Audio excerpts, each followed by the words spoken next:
so enra wo mhia ewura no bi e wokokoa mu komodie Aban kuntabuni engumasem obenfo Samuel anim kobra ade sami tudwa Baso fo abedwe kwa omra chebedwe fie mu ya wo hwapomde hu nsem so akopie mu brekum Holy Family Hospital Owura Eric Opoko ye kasamafo efa kwadwuma ho e wodom kuma no afam Ghana braso betwamu woni nsɛmtwerɛfo kyasem ajebo new drama ya hima kwato krom ekwan no contractor woko site ensam no bi ka ho no 21st clinic mizo na face of 5G de boy chidomo na kwabra kese na fe ohini ni amakrancha dozo of mami premier ni kase bono emu chechemu no ene yede ebremo no eni pipi amanyoko ewura no awura di kan say yento amso aba no him frank kanfa amanyoko no 2024 abato kase a wo man no ebekoso na won hwehwe yemu na ese woto aba no ehunu say hwibo nto wo ni kan ena fe ya doto beto so mienu botuo pam sen enso ebeto ato so enra wakoye sa balotin no ekokọ wie ye no nyamfo kanadi akompra kokwa me Japan wono di kan Dr. Laji Mamadou Baomi ato so mienu Dr. Fria Kotomi ensa engineer adenimo enso etoso enai na bra o wie ye dwam training an wote adwamu edem election committee no any Professor Aaron Michael Kwei wakasa ni ntwrofo se wambuta nyina dane sa abato no fanfan ye ebetumi aba ne nkabo mu beba na tumi aboa makabi mami kabi ya wonom epre no amanyoko no mu no emu ayedin. Number 2, Honorable Dr. Akutu takes number 3, and Honorable Adainimo takes number 4. That is the final placement by way of the ballot, and this is how it's going to be on the ballot paper for the election.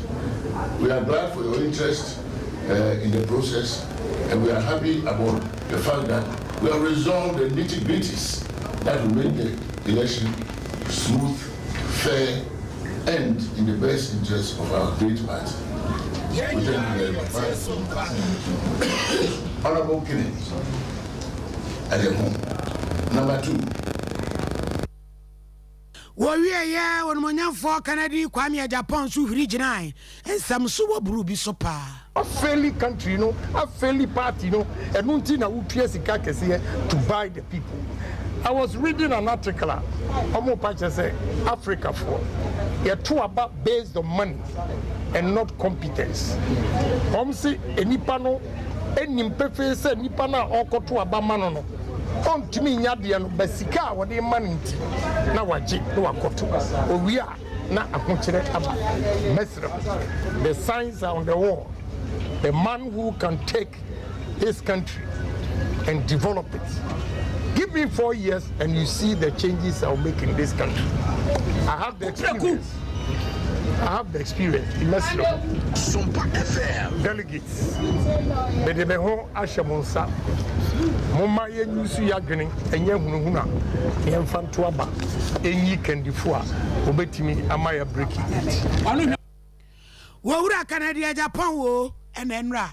Wakasaya no abadwakro no goso ya wo frem panifo atoto ma no efa audio a enna monte so panifo ate abadwakro omo ehwehwe mu no na enno adansa na wo behome so na nyame ya adomo a October bosom da etoso ensia no wasan abetena se biem no woni COP Alex Mensa etin komo samoa wode ma ya kyerese nyame ya adomo wonde onum se osoro be kasa masase so ayedin no kura be dedi. We discussed today. I'm sorry. We are done today. Yes, we're done. We are done. Yes. The IGP didn't come. Yes, he did. The National Security Minister appeared before the committee. Yes, I've told you that I don't want to speak from it. Have you presented your evidence? No.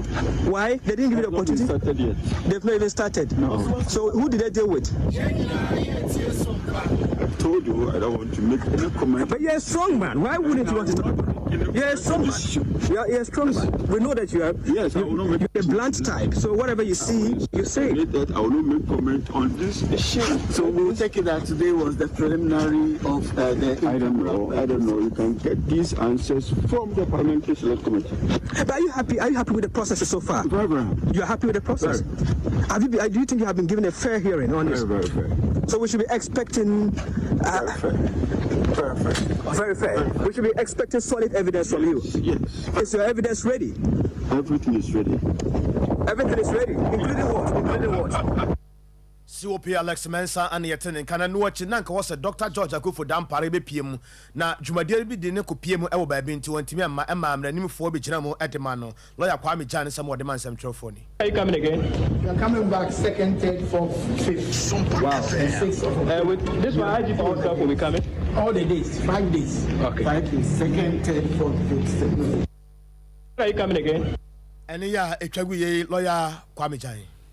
Bamba swafo monyafo kenda pa enso enra womutena kokoamu eje awura no bi anu disem ni nyina da eyetepu apia bontena bugiri na abu enegina mu ya woka nsema mensem bebre abeda emontin COP Alex Mensa Koye, Superintendent George Asari, Superintendent Emmanuel Eric JB ena fe papa bugiri na abu na wokoya kokoamu komodie enom kodiye efa tepu kure ya ho na wawe kwan so my processing Dr. George Akufo Dampare ebebe bie na nso wo man na dwumadie bi nti wantumi ankwankopiem dwamtrani a wote adwamu edema committee ne ebu akwa south mrahye bedwani wonu manyamfo Samuel Atachia ne nsantwerefo atwetwe enkoma wo kirem se enam se papa Akufo Dampare antumi amenti ne die na akɔhye 2nd to 6th October na mom omde ho nkrata nyina da de ama na doyafo so wo nkɔ hwem no ba we nsɛm ano. And they said their voices are valid here, but the rest of them, they disagree. And then we got a second tape, which is supposed to be the full complement of the conversation that Chief Bugri Nabu, Superintendent Asari, and COP Mensa had at Chief Bugri Nabu's office in Lusu. So that's the second tape. The committee is resuming work on the 2nd, 3rd, 4th, 5th, and the 6th of October. God willing. In the first instance, the Minister for National Security did not tender any document. He only tendered his statement, what he said to the committee. So he made a written statement to the committee. And then we said he should tender the statement he made to the committee. So that is the first point. The second point is that when we return, it is going to be an in-camera hearing because all the witnesses will congregate with their lawyers and then they are supposed to give us the evidential support.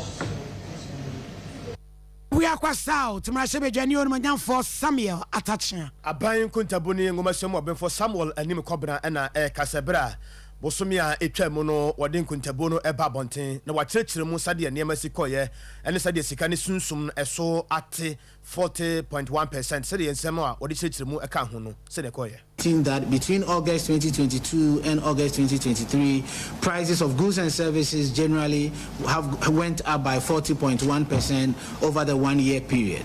That is between August 2022 and August 2023, general prices of goods and services went up by 40.1%. While we continue to see higher rates of inflation, this is the first time that we're seeing a slowdown in the rate of increase in our rate of inflation. Last month, July 2023, the rate of inflation stood at 43.1%, and this was on the back of consistent increases in the rate of inflation in the last 5 months. And we're now seeing a slowdown in the rate of increase by 3.0 percentage points, with the rate of inflation slowing down from 43.1% in July 2023 to 40.1% in August 2023.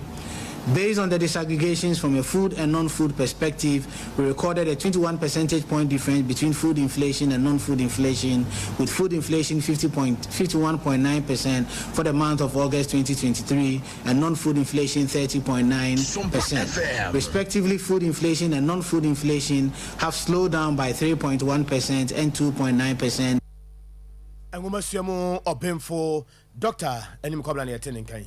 Parliamentary Select Committee ya wobo adwuma edema ya hye health and afa Christian Health Association of Ghana wom de womani kiremu Brekum Bromantem Holy Family Hospital any Brekum Nursing and Midwifery College na wokọ ensrahwe kwa kwahwe wo hawo biada wo nemu na afa womatumi ehuru kwampa obefa so na adwumayefo ehun nsem ebeboa wom na tumi ahwe ama ya hwe no aye kama na bra wokọ sa ensrahwe no na ranking member wo gina mu ma ayahwe ni dwabo so mra chebe dwani onmanyafo kwabrami nta kandro na wakasai se wo ma biade wiase biade mu no ayahwe yade a edikan enu nti na se wo monkasa ede wo mani ekokohwe ne ekoso na mpa okoduru wono so wo manya information bebre ya ebetumi aboa won na wo mo so ebeye de obetumi bia se ayahwe no ebeye kama ewo brekum ene ne nkwadro 2023.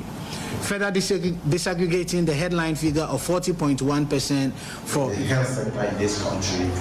So we sometimes go to the grounds to have first-hand information so that will guide us what we do when we sit as a committee.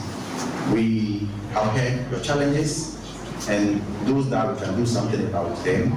Since we are your chief advocates, we'll try as much as possible to do something about those things. You spoke about the delay in the national health insurance payment, the delay in the payment of national health insurance claims. And yesterday, your sister facility also spoke about the realistic tariffs. We have kept note of all these ones, the electricity, and then the bills as per the treatment of COVID and all that. So from here, we will appeal to the CEO for the National Health Insurance Authority to, as a matter of urgency, clear those bills for the health sector in this country.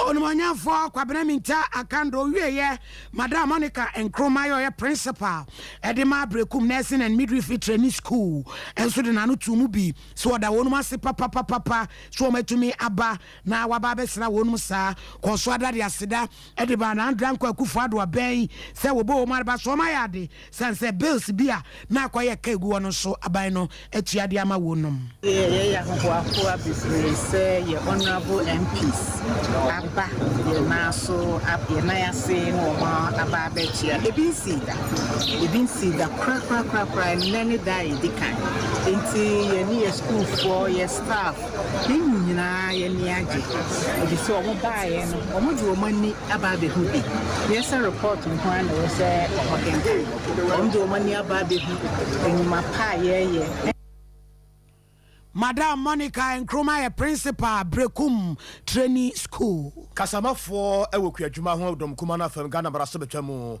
wokọ esunafo south one ne wo mra se bedwani yewura Eric Opoku nuada one dom no bi ekopie mu ewo setifi ana afọ baton pesua no so hafo mantam no mu na bra okopie mu ewo goso na yenua be ma na kwame agimopambo ye wosia na mu hafo mantam mu na wodi a kyensam o kyekyere ma yenie billion million American dollars. Now you also say, and you are far, you are going. I want to go to the level about man. Now, so you are sitting on your bar. They say, I say, so we do, your papa, I'm not here for a young teacher. We don't have any FM. So we don't have now, I see you go back, and you are also say, who will you? No, what go kill now we are now. Always happy to any of the Friday.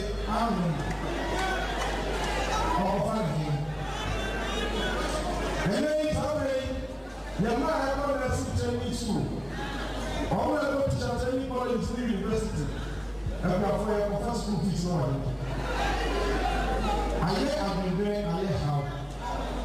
Na koko Ghana chise no Ghana man ever pai ever penny ya ti ko ba wa ko wa ne abai se ne ya koko no na o ma pai ala sitam Yenyina ye tie Sompa. Yewura Eric Opoku ani yetene nkan. Yenyina ye tie Sompa na ejebo new drama ya hima koto krom sunwan kwan ada ni futuro no. Sabre de contractor no ko site. Cement Limited na wobo adwuma yi. Na ebra woni ensentwerofo etwetwe nkomo na chese. Wonuma ewo kwan ne ho a wote obie na wo fa kan so fa obie. Se nukuranie wo mabre papa wo bra contractor no every kwan so no sanse wo peno ba na futuro ni frase de a na akwakoye wo wu enkwankwa na contractor Ura Samuel kwabena opoku yo ya managing director edema sa adwuma kuyi enso ekasai se yengote edrom na no ani a anya bo apaye na sika na ementi ena ma wo madwuma no kwaye ntwensen na enso na nsen na aredan kwakufu ado abai wate kakra de ama wonum ti na eso koginam na osan kwabo adwuma na de awom eni akromfo a wo mu wiawia wo mu niema nso e wo Sompa FM because critical rules no yeah I was thinking within short time in your payment. Adwuma no so ube wie no e sika ne de ye. Enti aban bon homodin bia sesi ameka sei o twia ye ka bi enti na muhu se adwuma no koso but o sande ye ka eni ye adwuma bibre so a enya nye certificate. Na mo hebe bia ye adwuma na duru na mankasa mudi ho adanse se ya pemuso ye bompa ye se nyame be ya dom na sikasem ne nyame nyina be kojojo bibia kojojo a me sure say by 6 months to 8 months time be na adwuma no na mo say improvement abamu wo wura Emmanuel Cherry yetu ya kakra mi ente unkai contractor for my edin ene na ene kotokro ye ho beto tachiman wo kɔ hɔ na aduru hɔ atumi say yes Bromant Mokani Pantra for Adima Forestry Commission, Yura Jedu Augustine, now you know Sompa 98.9, 18 common, in actually say, a Juma Moyano Hono, watch a sign who do be a Juma Moyano Hono, a binum car take it out mono, would need Safata so say, or yes, Juman. Bosomini, forestry for a war Broma Muhane, Hecotes, a kind to a bomuma, Yaye operations be brave. Ajichi mi bebre FCC ye office ha na airport road so ye mekoba asa ne se be July ho so mo kaya first for koye adwuma of one of our foreign reserves you can say foreign reserve ema ye capture one of our staff idina otwe mi ansa na ye hu no eno achi no nso so ye nkrofo e world doma hinkro empam so foreign reserve also change of for IVD forest ne kwa no maboe ema na so manipa tu kura for no wuye enti ehun say forest no going to the forest na safe enti be concentrate on the rules enti ye concentrate kakra on the rules no ne amuhu nyina ye resource a yetini Sompa FM na owie ye no ye maame Justina Uso banahene wona ye Bromant no so afo nsem odema ye nuanom Sompa 98.9 enie se yenyina ye no kwaye so emfa so se eboama nsuo rainfall pattern asa kwan nsuo fa so eto e hye pepepe enura bi nyanya nim se dru march a na yesutobre edru June July na ye fenfen na ye sa wo minor season kra anso enne tara bi a me no ye dwumadi a yada ye ho amamboyefo a ye di e wo kwaye no munti ama nsuo to pattern no kra no asesa se kakra ye dimu sa Bromant be dane esre mantam anso na nanka Bromant nanka ye kwaye ewiase anyame ebo onu sede abodie mu niema esikro no enso so ede ne niema ne dwumadie ekọ nti enura na ye ka Ghana ha nyina nanka Bromant mu nanka ye wonuane a etimba kese kama yenye bi di so amantama hodo so na mpo to bi a ebikọ amanone Bromant no so afo ma me Justina Uso banahene na yetene kan no pa me kanfo de ma wo se baabi a wo teme kan no pa na baabi a wo hwe me bia no yawe bi gigewa yenkrobata bi eben obi atumiri kakọ ho anọpẹ na yawe bi ha obi ano yenye wo mfamfiri mu sciatica no ankasa na yetu ase de ama wo mesra wo sciatica no ye yare a wo hwe TV no so a efiri wo sisi achi wo efa wo to fa wo sire mo fa wanantu ho no mo ebesi wo na ye si fom no se emu twetwen na emu ewo so emu ye wo ya